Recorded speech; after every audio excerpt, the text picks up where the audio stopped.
जिसमें इस पाठ का नाम है ईमानदारी की प्रतिमूर्ति और इसके रचनाकार हैं सुनील शास्त्री। सुनील शास्त्री हमारे भूतपूर्व द्वितीय प्रधानमंत्री लाल बहादुर शास्त्री के पुत्र। लेकिन आगे जानकारी दूं इसके पहले मैं चाहता हूं कि आप इन अनुदेशों का पालन कीजिए, अपना ईयरफोन हेडफोन का उपयोग करें ताकि अच्छी तरह सुने सीखें, नोटबुक पेंसिल को अपने पास रखें और जहां आवश्यकता हो वहां वीडियो को पॉज करना है। ठीक है बच्चों, आगे बढ़ते हैं। सुनील शास्त्री जिनका जन्म जो है 13 फरवरी 1950 को लखनऊ में हुआ था।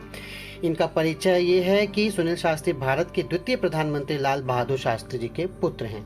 उन्होंने अभी हाल में ही नरेंद्र मोदी से प्रभावित होकर भारतीय जनता पार्टी की सदस्यता ग्रहण की। जिन दिनों वे भारतीय राष्ट्रीय कांग्रेस के थे, उन्हें उत्तर प्रदेश सरकार में एक लंबे समय तक मंत्री पद का दायित्व भी दिया गया। बाद में कांग्रेस पार्टी से उनका मोह भंग हुआ और उन्होंने भाजपा ज्वाइन कर ली। अटल बिहारी वाजपेयी के प्रधानमंत्रित्व काल में भाजपा की केंद्रीय कार्यकारिणी में राष्ट्रीय सचिव रह चुके सुनील शास्त्री एक राजनेता के अलावा कवि और लेखक भी हैं। उन्होंने अपने पिता के जीवन पर यानी लाल बहादुर शास्त्री जी के जीवन पर आधारित एक पुस्तक हिंदी में लिखी, जिसका अंग्रेजी अनुवाद भी प्रकाशित हो चुका है। सुनील शास्त्री श्रीमती ललिता शास्त्री और श्री लाल बहादुर शास्त्री जी के तीसरे पुत्र हैं। ठीक है बच्चों, अब आगे बढ़ते हैं। गद्य संबंधी जानकारी पहले तो इस पाठ में क्या है ये मैं आपको बता दूं। ईमानदारी की प्रतिमूर्ति। प्रस्तुत संस्मरण में लेखक ने स्वर्गीय लाल बहादुर शास्त्री जी की ईमानदारी, सादगी, सरलता, सच्चाई, पर दुख कातरता यानी दूसरों के दुख से दुखी होने वाले आदि गुणों को बड़े अच्छे ढंग से उजागर किया है। बच्चों, ऐसा व्यक्ति जिसके कहने पर पूरा देश एक वक्त का खाना छोड़ दे, ऐसा व्यक्ति जो जीता जागता ईमानदारी की प्रतिमूर्ति थी। अपने देश की आजादी की रक्षा करना केवल सैनिकों का काम नहीं बल्कि ये पूरे देश का कर्तव्य है, ये वाक्य कहने वाले लाल बहादुर शास्त्री जी। जय जवान जय किसान का नारा देने वाले लाल बहादुर शास्त्री जी, आज इनके बारे में हम पढ़ने जा रहे हैं। इनके बारे में जानकारी दी है इन्हीं के पुत्र सुनील शास्त्री जी ने। जो बात मैंने अभी आपको कही कि जिनके कहने पे पूरे देश में लोगों ने एक वक्त का खाना छोड़ दिया था, उपवास छोड़ दिया था, इसकी जानकारी इस वीडियो के अंत पे मैंने आपको दी है। जरूर देखिएगा, ध्यान से सुनिएगा, आपको बहुत अच्छा लगेगा। आगे बढ़ते हैं। ईमानदारी की प्रतिमूर्ति सुनील शास्त्री जी जो लेखक हैं, जिन्होंने अपने पिताजी के बारे में यहाँ जानकारी हमको दी है। इसके पहले कि मैं आगे बढ़ूं बच्चों, मैं बता दूं लाल बहादुर शास्त्री जी के बारे में थोड़ी सी जानकारी आपको दे दूं। 2 अक्टूबर, जी हाँ 2 अक्टूबर जब हम गांधी जयंती मनाते हैं बच्चों, उसी दिन लाल बहादुर शास्त्री की भी जयंती होती है। सन 1904 में मुगल सराय में इनका जन्म हुआ था और 11 जनवरी 1966 में ताशकंद, सोवियत संघ रूस USSR में भारत के प्रधानमंत्री, दूसरे प्रधानमंत्री जी इनका निधन हुआ वहां पर। 9 जून 1964 से 11 जनवरी 1966 को अपनी मृत्यु तक लगभग 18 महीने भारत के प्रधानमंत्री रहे। इस प्रमुख पद पर उनका कार्यकाल अद्वितीय रहा। शास्त्री जी ने काशी विद्यापीठ से शास्त्री की उपाधि प्राप्त की थी, इसीलिए लोग बच्चों ने लाल बहादुर शास्त्री के नाम से पुकारा करते थे। यहाँ पे उनके सुपुत्र सुनील शास्त्री जी ने अपने संस्मरण से, अपने जीवन के अनुभव से, जो उन्होंने अपने पिताजी को जैसा देखा वैसा यहाँ उन्होंने बताया है। इन्होंने जो किताब लिखी है मेरे पिताजी, उसका एक अंश यहाँ पर दिया जा रहा है बच्चों, जिससे हमको पता चलता है कि लाल बहादुर शास्त्री का जीवन कैसा था, वो किस प्रकार के व्यक्ति थे। ईमानदारी की साक्षात मूर्ति थे। इंसान को हमेशा ईमानदारी से ही काम लेना चाहिए। ईमानदारी का रास्ता बड़ा कठिन होता है, पर जब भी ये हमारे कामों को पूरा करता है तो एक सुकून मिलता है। तो देखिए सुनील शास्त्री जी की बाबूजी को। हमने अपने जीवन में बाबूजी के रहते अभाव नहीं देखा। सीधी सी बात है बच्चों, बाबूजी मंत्री पद पर भी रहे और फिर भारत के प्रधानमंत्री भी बने, तो बच्चों ने कभी अभाव नहीं देखा। लेकिन उनके न रहने के बाद जो कुछ मुझ पर बीता वो एक दूसरी तरह का अभाव था कि मुझे बैंक की नौकरी करनी पड़ी। सोचिए, इतना सादा जीवन था इनका कि पिताजी का निधन हो गया, प्रधानमंत्री रहते, पिताजी का निधन हो गया और उनके पुत्र को बैंक की नौकरी करनी पड़ी। लेकिन उससे पूर्व बाबूजी के रहते में जब जन्मा था तब वे उत्तर प्रदेश में पुलिस मंत्री थे। उस समय गृह मंत्री को पुलिस मंत्री कहा जाता था। इसलिए मैं हमेशा कल्पना किया करता था कि हमारे पास ये छोटी गाड़ी नहीं बल्कि आलीशान बड़ी गाड़ी होनी चाहिए। अब बच्चों ये देखिए क्या होता है कि जब हमारे पिताजी बड़े पद पर होते हैं या ऐसा होता है तो बच्चों के मन में जाहिर सी बात है लालसा आ जाती है कि हमारे पास ये होना चाहिए, हमारे पास वो होना चाहिए, हमारे पिताजी ये, हमारे पिताजी वो। लोग बहुत दिखावे करते हैं। होता क्या है कि चाय से ज़्यादा केतली गरम, ऐसा आपने मुहावरा सुना होगा। तो यहाँ पे इनकी भी लालसा, मतलब सुनील शास्त्री जी ईमानदारी से स्वीकार करते कि हमारी भी लालसा हुआ करती थी कि हमारे पास छोटी नहीं बड़ी गाड़ी होनी चाहिए क्योंकि हमारे पिताजी मंत्री हैं। लेकिन इनके पिताजी मंत्री होते हुए भी किस तरह से सादा जीवन और उच्च विचार को अपने जीवन में अपनाते थे वो यहाँ पे पता चल रहा है। देखिए,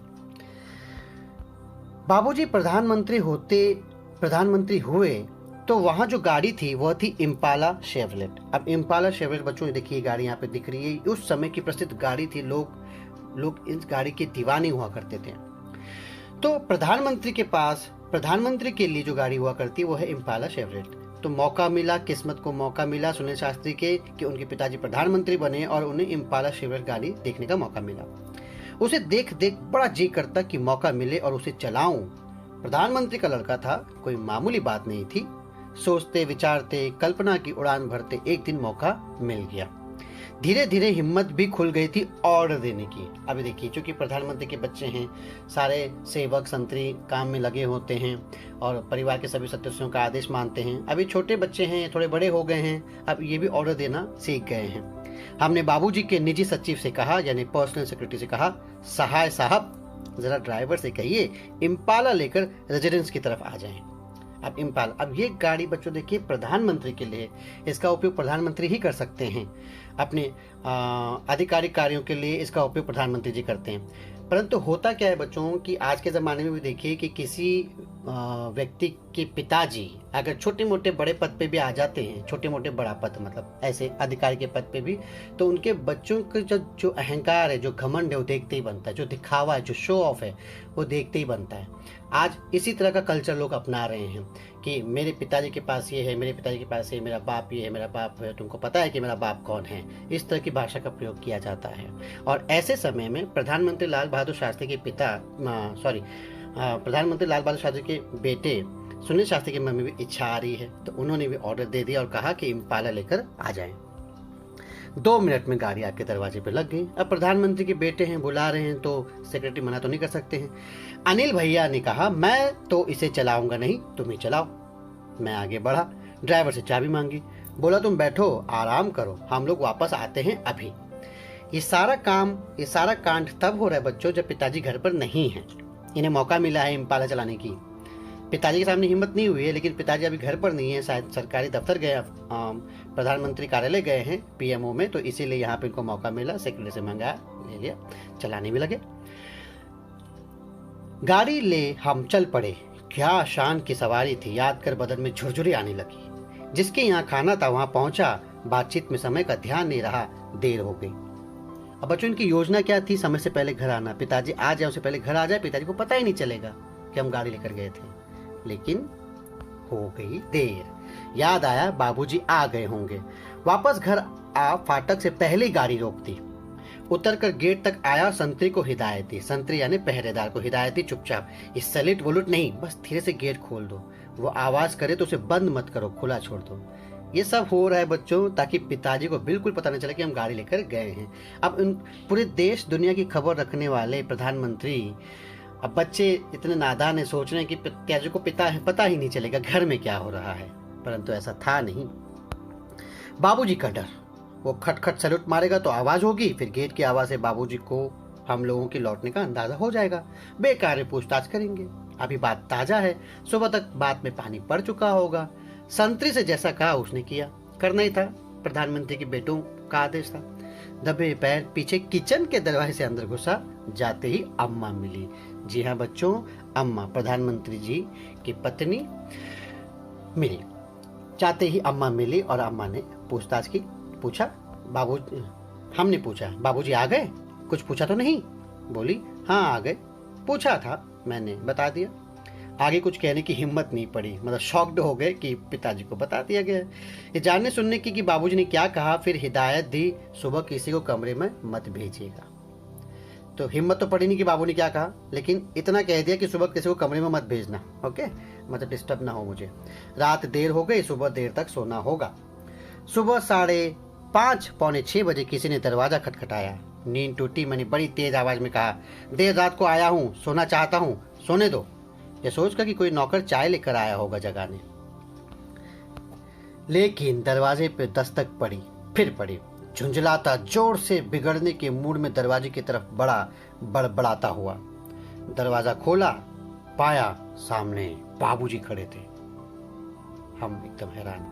सुबह पौने 6 बजे बाबूजी उठाने आए हैं साक्षात। हमें कुछ नहीं सूझा, माफी मांगी।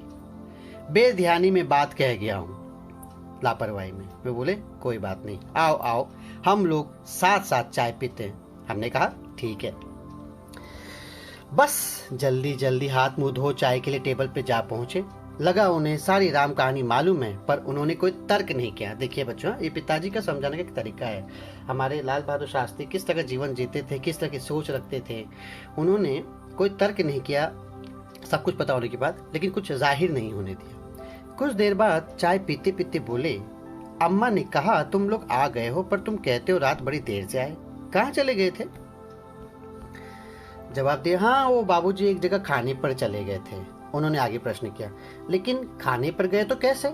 जब मैं आया तो फिएट गाड़ी गेट पर खड़ी थी, गए कैसे? फिएट गाड़ी जो उनकी मामूली छोटी कार थी बच्चों, अपनी, वो भी लोन लेकर, बैंक से लोन लेकर खरीदी हुई। प्रधानमंत्री बैंक से लोन लेकर गाड़ी खरीद रहे हैं अपने लिए। बताइए, इतने पैसे नहीं है उनके पास कि अपनी गाड़ी के लिए पैसे दे सके। इतने सादे सिंपल व्यक्ति। तो कहे कि फिएट गाड़ी तो गेट पर खड़ी, गए कैसे? कहना पड़ा, हम इम्पाला शेवरेट लेकर गए थे। बोले ओ, तो आप लोगों को बड़ी गाड़ी चलाने का शौक है। अब ये है छोटी गाड़ी बच्चों, फिएट, हाँ पुराने जमाने की पुरानी कार, लेकिन इनको बड़े गाड़ी चलाने का शौक था। बाबूजी खुद इम्पाला का प्रयोग ना के बराबर करते थे, और वो किसी स्टेट गेस्ट के आने पर ही निकलती थी। देखिए, प्रधानमंत्री होते हुए भी उस कार का इस्तेमाल वो नहीं करते थे। उनकी बात सुन मैंने अनिल भैया की तरफ देख आंख से इशारा किया। मैं समझ गया था कि इशारा इजाजत का है, अब हम उसका आए दिन प्रयोग कर सकेंगे। अब यहाँ पर ये सोच रहे हैं कि बाबूजी शायद मान गए हैं, हम प्रयोग कर सकते हैं, लेकिन असल में बात ये थी नहीं बच्चों, बात तो कुछ और थी। पिताजी जो है अपने तरीके से बच्चों को समझाना चाहते थे क्या सही है क्या गलत। लेकिन मुझे यहाँ रुकना पड़ेगा, क्योंकि मैं प्रधानमंत्री के जीवन का एक छोटा सा हिस्सा, एक छोटा सा वीडियो यहाँ पे प्रस्तुत करने जा रहा हूँ। इस पाठ का अगला हिस्सा हम अगली कक्षा में पढ़ेंगे, लेकिन उसके पहले आप लोग इस वीडियो को देखिए जो amarujala.com की तरफ से प्रस्तुत की जा रही है। धन्यवाद बच्चों, देखिए सुनिए ध्यान से।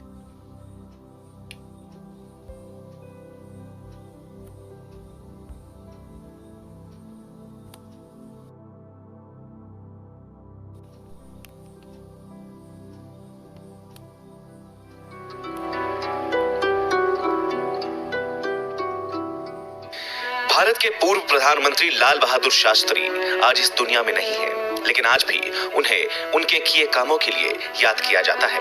एक बार जब देश अनाज संकट से गुजर रहा था, तो शास्त्री जी ने जो उपाय निकाला वो यादगार बन गया। साल 1964 में जवाहरलाल नेहरू के निधन के बाद लाल बहादुर शास्त्री देश के दूसरे प्रधानमंत्री बने। शास्त्री जी के कार्यकाल की शुरुआत में ही देश अनाज संकट से जूझने लगा था। देश में भूखे मरने की संभावना आ गई थी। अमेरिका उस वक्त कुछ शर्तों के बाद भारत को अनाज देने की बात कर रहा था। शास्त्री जी इसके लिए राजी नहीं थे। वो जानते थे कि अमेरिका से अनाज लिया तो देश का मान गिर जाएगा। ऐसे में उन्होंने एक दिन अपने परिजनों से उपवास करने के लिए कहा। शास्त्री जी ने अपनी पत्नी और बच्चों के साथ पूरे दिन कुछ नहीं खाया। इसके बाद शास्त्री जी को भरोसा हो गया कि यदि इंसान एक दिन भोजन नहीं भी करे तो इंसान भूख बर्दाश्त कर लेता है। इसके बाद उन्होंने देशवासियों से अपील की, हमें भारत का स्वाभिमान बनाए रखने के लिए देश के पास मौजूद अनाज से ही काम चलाना होगा। हम किसी भी देश के आगे हाथ नहीं फैला सकते। यदि हमने किसी देश के अनाज देने की पेशकश को स्वीकार किया तो ये देश के स्वाभिमान पर गहरी चोट होगी। इसीलिए देशवासियों को सप्ताह में एक वक्त का उपवास करना चाहिए। इससे देश इतना अनाज बचा लेगा कि अगली फसल आने तक देश में अनाज की उपलब्धि बनी रहेगी। उनकी इस अपील का देशवासियों पर गहरा असर पड़ा।